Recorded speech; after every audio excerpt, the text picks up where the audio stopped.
Baik, terima kasih Hani dan juga Radwin. Betul Hani, kalau kita lihat tadi jalan raya lengang dan saya awal pagi tadi daripada Putrajaya juga mendapati kenderaan juga berkurangan dan ini sesuai dengan apa yang dinyatakan oleh Menteri Kanan Bahagian Keselamatan mengatakan bahawa peningkatan patuhan rakyat kepada PKP sudah pun meningkat kepada 97% dan kita minta yang 3% itu untuk terus mematuhi arahan yang dikeluarkan oleh pihak berkuasa untuk tidak keluar rumah tanpa ada keperluan yang penting buat masa ini sehingga kepada 14 April. Baik, seperti biasa kita akan kemas kini laporan berita palsu kepada anda dari kami daripada Pastikan Sahih dan elok kita mulakan dengan satu pemakluman berita palsu yang anda dapat saksikan ketika ini. Ada 3 berita yang kita ingin kongsikan kepada anda. Untuk awal ini adalah berkaitan dengan Kementerian Pelancongan Seni dan Budaya menafikan pernah meminta mana-mana pihak untuk memohon maklumat peribadi penggiat seni atau pemain industri bagi tujuan mendapatkan bantuan daripada MOTAC. Dan ini kita akan perintikan selepas ini. Dan yang kedua, daripada Perak, Pejabat Menteri Besar Perak menafikan dakwaan tentang arahan perintah berkurung ataupun lockdown di daerah Hilir Perak. Jadi ini adalah maklumat palsu yang telah ditularkan sejak semalam. Dan seterusnya, pihak Hospital Tuanku Fauziah Kangar menafikan dakwaan bahawa hospital tersebut digunakan dan juga menggunakan termometer yang dimasukkan ke dalam mulut bagi pengurusan pesakit yang disyaki COVID-19. Yang kita difahamkan untuk ujian COVID-19 hanyalah menggunakan teknik sekat kesatan ataupun swab dalam bahasa Inggerisnya. Baik, dan ini perinciannya berkaitan dengan apa yang dilaporkan oleh MOTAC dan inilah kenyataan medianya, penafian berkenaan dengan mesej yang telah ditularkan berkenaan dengan bantuan kepada penggiat seni atau pemain industri menerusi aplikasi WhatsApp. Dan menurut yang dinyatakan oleh MOTAC bahawa MOTAC tidak pernah meminta maklumat peribadi penggiat seni atau pemain industri melalui talian WhatsApp dan sebagainya, dan ada dinyatakan di sini MOTAC hanya akan meminta maklumat peribadi berkaitan dengan penggiat seni atau pemain industri dan sebagainya hanya melalui saluran yang sah yang berdaftar melalui MOTAC sahaja. Baik, jadi tolong berhati-hati dengan pihak yang mengambil kesempatan ketika ini, terutamanya skema berkaitan dengan bantuan, sumbangan dan juga sebagainya. Baik, seterusnya kita ingin lihat di sini, ini adalah yang dikeluarkan oleh Majlis Keselamatan Negara dan ini adalah palsu. Kalau dapat lihat, kami besarkan di sini, palsu sebesar-besarnya kami tunjukkan kepada anda. Ini adalah yang dikatakan kawasan red zone dan juga kawasan yellow zone ataupun zon kuning ini. Ini adalah kenyataan palsu yang boleh mencetuskan huru-hara dan juga panik dalam kalangan rakyat Malaysia. Sebenarnya banyak kita kongsikan hari ini adalah berkaitan dengan mesej tular yang berkaitan dengan perintahan darurat, kawalan penuh dan sebagainya. Jadi kita akan kongsikan berita yang sahih untuk anda. Dan seterusnya, ini juga mendapat perhatian ramai pihak berkenaan dengan stok beras. Dan kalau kita lihat di sini, ini yang kita kongsikan awal tadi, MKN menafikan berita yang menyeraikan kawasan yang dikategorikan sebagai red zone dan juga yellow zone dalam tempoh PKP ini. Dan yang kedua, yang kita dapat lihat laporan akhbar sebelum ini, Kementerian Pertanian dan Industri Makanan MOA menafikan dakwaan bahawa stok beras negara hanya mampu bertahan selama 2,5 bulan sahaja dan menjamin stok beras adalah mencukupi sepanjang tempoh PKP ini. Baik, kita melihat kepada kenyataan penuh yang dikeluarkan oleh Kementerian Pertanian dan Industri Makanan MOA. Di sini kedudukan semasa stok beras dalam negara stabil, terkawal dan konsisten. Kalau anda lihat perincian angka dan jumlah yang dinyatakan begitu banyak, sudah tentu ia melebihi keperluan sepanjang tempoh PKP sehingga 14 April. Jadi tidak perlu anda gusar dan juga risau dengan keadaan semasa kerana di sini kementerian akan terus memantau bagi memastikan bekalan beras sentiasa mencukupi untuk menampung keperluan negara sebanyak 200,000 tan metrik. Saya rasa jumlah yang dinyatakan ini adalah lebih mencukupi dari apa yang kita perlukan buat masa kini. Baik, seterusnya. Ini yang saya maklumkan tadi berkenaan dengan tularnya mesej berkaitan dengan perintah berkurung, lockdown sepenuhnya dan sebagainya. Dan ini yang dinyatakan oleh Menteri Kanan Kluster Keselamatan Datuk Seri Ismail Sabri Yaakob bahawa mesej yang tular itu adalah palsu dan tidak benar sama sekali. Dan ketika ini kita hanyalah menjalankan perintah kawalan pergerakan PKP hanya di kawasan Simpang Renggam sahaja diperketatkan, iaitu PKPD. Baik, dan kalau anda melihat kepada kenyataan ini, Datuk Ismail Sabri berkata pematuhan kepada perintah kawalan pergerakan PKP telah meningkat pada tahap 97%. 97%. Dan apa yang dikongsikan kepada anda tadi, kita lihat sebelum saya bersiaran adalah laluan jalan raya di sekitar Kuala Lumpur begitu lengang ketika ini, bertepatan dengan 97% yang telah dinyatakan. Cuma kita minta 3% lagi yang masih berkeliaran, yang masih lagi berada di sekitar kawasan awam untuk terus berada di rumah untuk kita capai 100% kadar rakyat yang patuh kepada perintah PKP ini.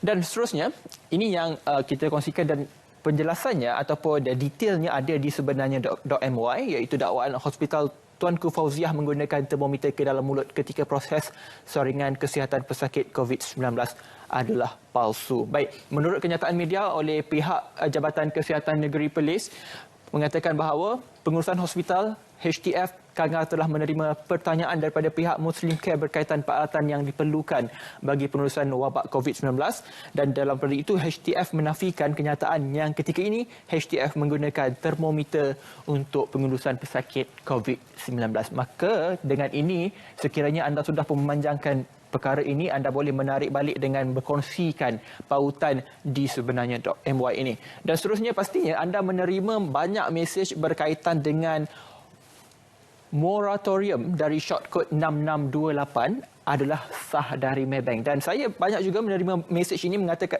mereka tanya saya adakah benar ataupun tidak, dan anda boleh merujuknya di sebenarnya MY.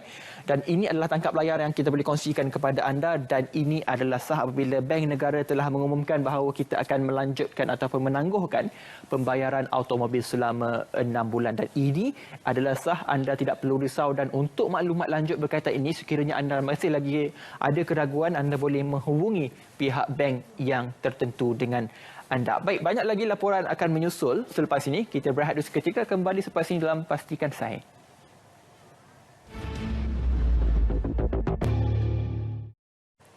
Baik, bertemu kembali dalam Pastikan Sahih. Sudah tentu dalam tempoh PKP ini sehingga 14 April, ramai yang mengambil kesempatan dalam kesempatan ini untuk menjual penutup muka dan juga hidung misalnya. Dan juga tidak terlepas adalah pencair pembasmi kuman atau dalam bahasa mudahnya yang kita selalu sebut adalah hand sanitizer. Namun ada pihak yang mengambil kesempatan dengan waspada hand sanitizer Rukiah Al-Amin Al-Baghdadi yang tidak mendapat kelulusan KKM. Benda ini sudah mula tular beberapa hari yang sebelum ini, sepanjang tempoh PKP sehingga 14 April ini. Dan kalau anda dapat lihat, inilah tangkap layar yang kami dapat dan juga yang anda terima. Kalau kita lihat di sosial media, banyak yang sudah mempercayai dan ada juga yang sudah pun membeli. Kerana anda melihat bahawa sanitizer yang dikeluarkan ini adalah tidak mendapat kelulusan KKM dan terang-terang dinyatakan di sini kandungan alkohol adalah 0%, maka hand sanitizer ini tidak dapat membasmi kuman secara sepenuhnya. Jadi tolong berhati-hati dengan pihak yang menjual produk ini dan juga sama ada penutup hidung dan juga mulut dan sebagainya. Jadi sila berhati-hati dan semak dulu kesahihan sesuatu produk yang telah dijualkan oleh pihak-pihak tertentu. Baik, seterusnya.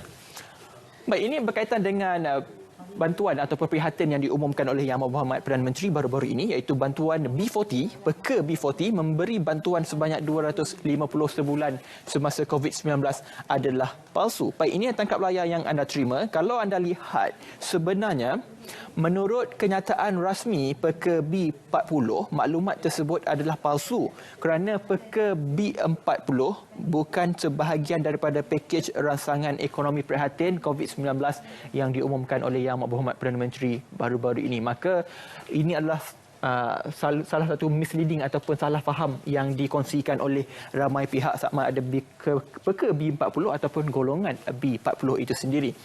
Baik, seterusnya kita ke Segamat. Kalau kita lihat di sini, wad hospital Segamat digunakan bagi menempatkan pesakit COVID-19 juga adalah tidak benar. Kalau sebelum ini kita berkongsikan berita tular di Keluang misalnya mengatakan bahawa hospital lama digunakan, dan kini pula di Hospital Segamat juga berita palsu. Kalau anda dapat lihat di sini, menurut kenyataan media, pengarah Hospital Segamat Dr. Azhar bin Muhammad Salim mengatakan bahawa Hospital Segamat merupakan hospital yang telah diwartakan sebagai hospital saringan serta hospital non-COVID ataupun bukan pesakit COVID dan tidak merawat kes COVID-19 untuk negeri Johor. Hal ini adalah kerana ada hospital tertentu yang telah diberi kepercayaan dan juga telah diberikan kuasa oleh KKM untuk menjalankan saringan COVID-19. Baik, seterusnya. Dan ini yang ditularkan juga, dakwaan sekumpulan remaja dipaksa meniarap di bahu jalan. Dan ini juga menarik perhatian ramai pihak dan juga netizen di media sosial kerana ada gambar yang disertakan di sini, sekumpulan remaja dipaksa meniarap di bahu jalan kerana ingkar PKP.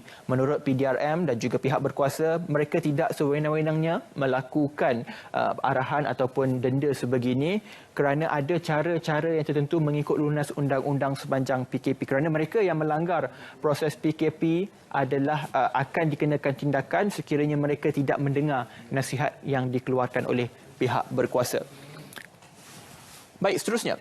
Dakwaan mesej daripada pegawai IPD Serdang, Negeri Selangor dan KL akan mengalami totally lockdown ataupun perintah berkurung juga adalah berita yang tidak benar, dan ini cukup menggemparkan dan juga menimbulkan kerisauan oleh rakyat dan juga penduduk sekitar Selangor dan Kuala Lumpur. Kerana kalau anda lihat di sini, ini tangkap layar, kerana anda dapat lihat cara mesej yang dikongsikan juga, kalau dapat lihat satu-satu ini adalah betul-betul menakutkan dan juga meragukan ramai pihak sebenarnya, dan juga Ibu Pejabat Polis Serdang juga menafikan sekeras-kerasnya mesej yang tular, kerana kalau mesej ini dipanjangkan akan berlaku panic buying ataupun pembelian panik dalam kalangan rakyat Malaysia, khususnya di Selangor dan juga Kuala Lumpur. Kita tidak mahu perkara ini berlaku, ya. Baik, seterusnya.